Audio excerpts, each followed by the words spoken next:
Has anyone else been experiencing these disconnects?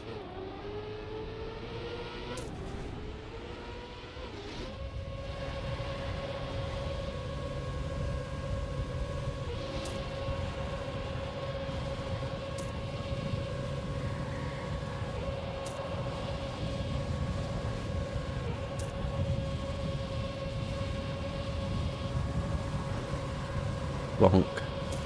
That was a big hit. Although, how am I ahead?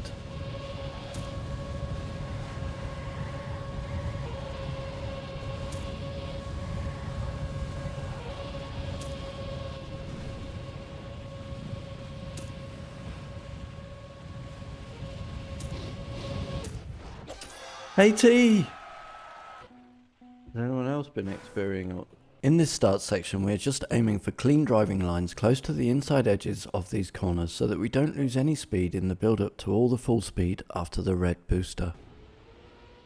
Here we begin the full speed for real. You want to enter the red booster just right of centre and land on the sausage track just right of centre, but already turning left in order to start the speed drift.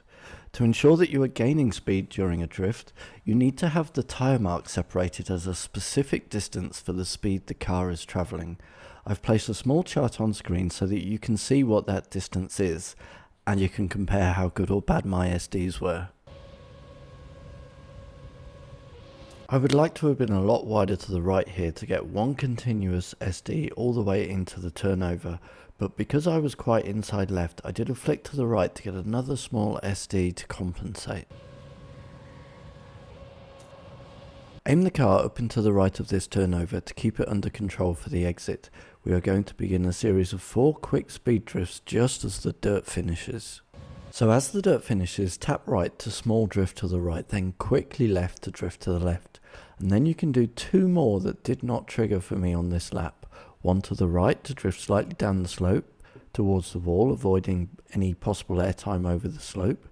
Then left again for a slightly longer SD before steering to the right for a smooth entry onto the black platform without jumping.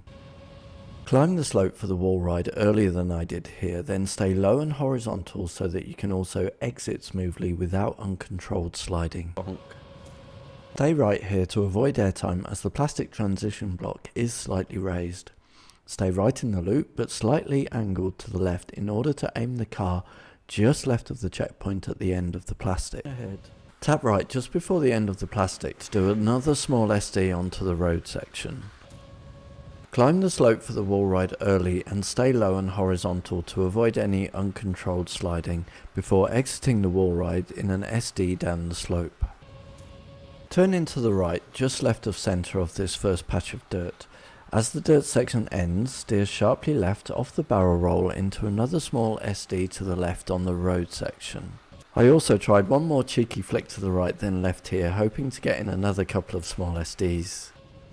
From this point, at high speed, we are going to keep the car mostly straight with very little tyre separation and only very small steering tap adjustments as we make our way to the final road section for the finish. Hey T!